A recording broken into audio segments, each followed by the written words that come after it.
Gotcha.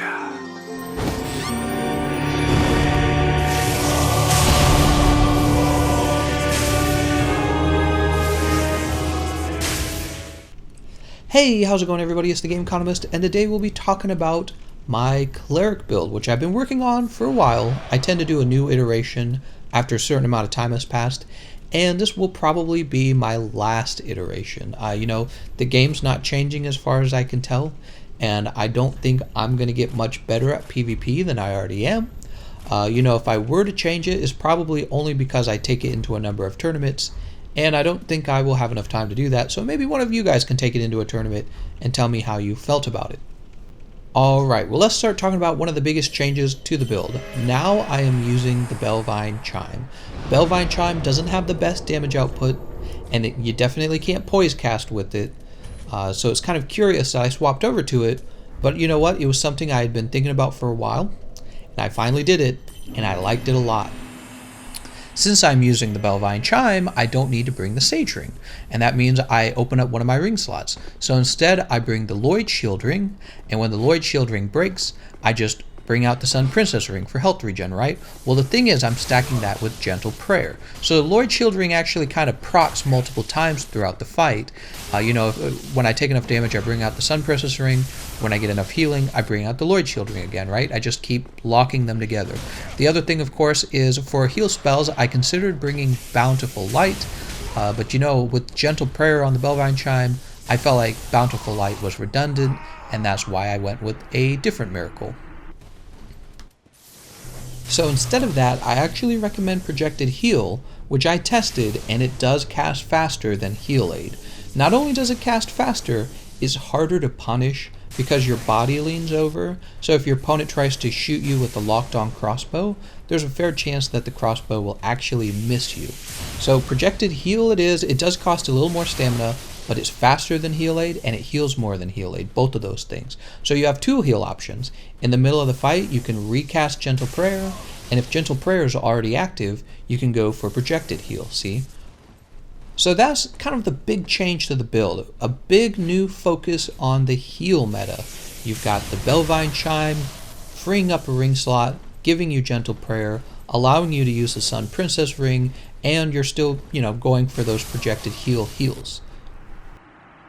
The next thing I want to talk about is the offensive miracle. So obviously Lightning Arrow is your best offensive lightning miracle. It doesn't deal as much damage with the Bellvine Chime. You also can't poise cast it. I actually brought the Canvas Talisman with me in case I wanted to poise cast anything. I never used it. It just wasn't useful at all. Even if you did try to use it, you'd be casting kind of slowly without the 40 dexterity, but it just didn't matter. I didn't need it. Right. So with Lightning Arrow, there's a few things you need to know about this miracle. The miracle is countered mostly by your opponent running to the side.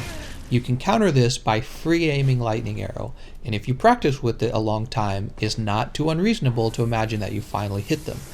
Basically they would be forced to start reacting to the arrow rather than just strafing it. The other, and probably the most important thing to understand about Lightning Arrow is that when your opponent is rolling backwards or forwards, you can always roll catch them. You can learn the timing of their roll, and if you release the arrow at the right time, you will roll catch them. By the end of my PvP, my duel runs, I was really noticing that. I could really consistently roll catch my opponents. Now the scary thing about the Lightning Arrow is if they get really close to you, you would probably be better off rolling away than letting the arrow go, because the arrow might go over their head, or it might actually track them incorrectly and not hit them, and if that occurs, they have a very brief window to get behind you and backstab you, but they can do it, okay? So in my opinion, since you can cancel out of the Lightning Arrow by rolling, it's always going to be more effective to just roll away. And if they're rushing in to do that as a strategy, you need to start hitting them with the arrow before they get too close. Next, we have a new miracle that made it onto the build, and it is Force. I was considering bringing Force at the end of working on my Blessed Cleric build, and the Blessed Cleric build is more for fun. I restrict myself to using non-lightning moves.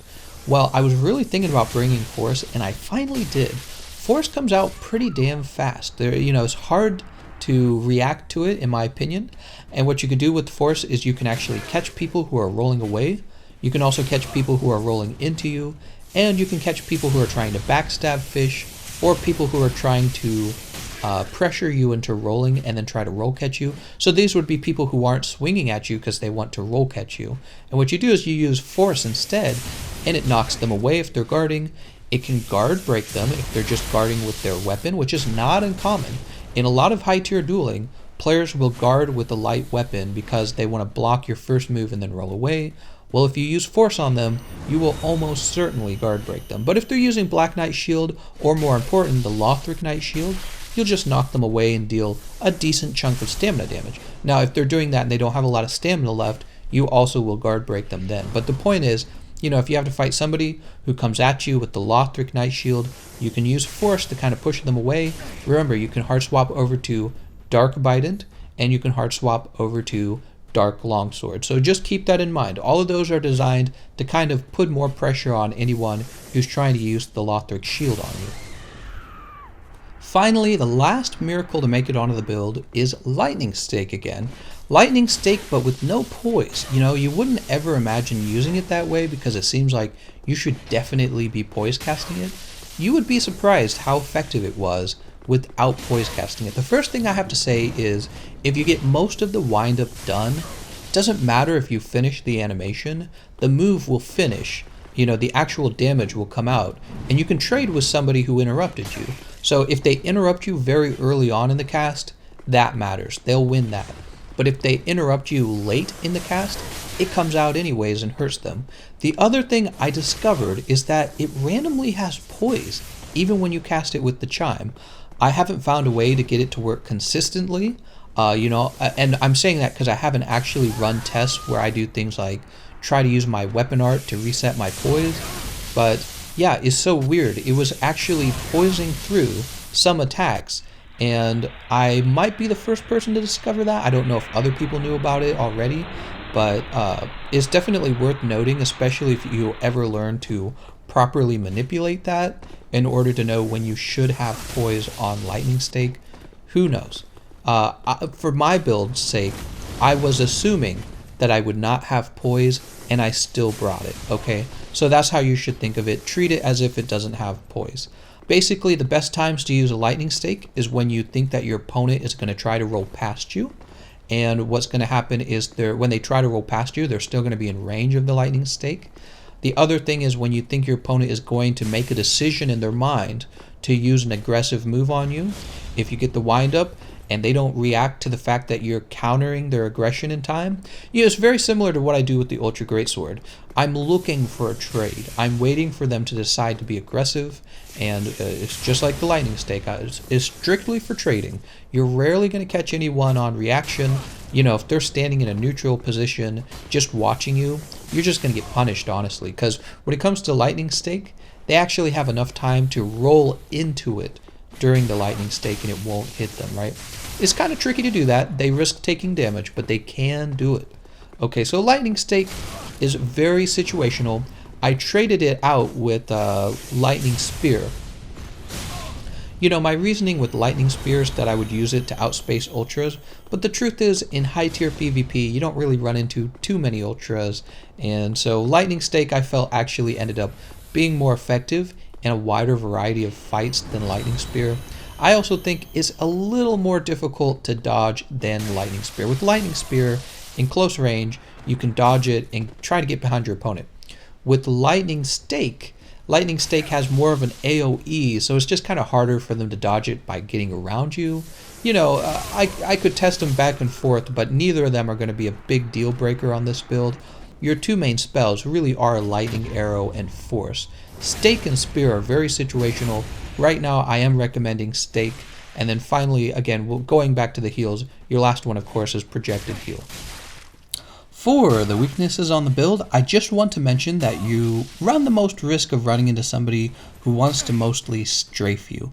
That can be very annoying because it's effective against the Bident and against Lightning Arrow.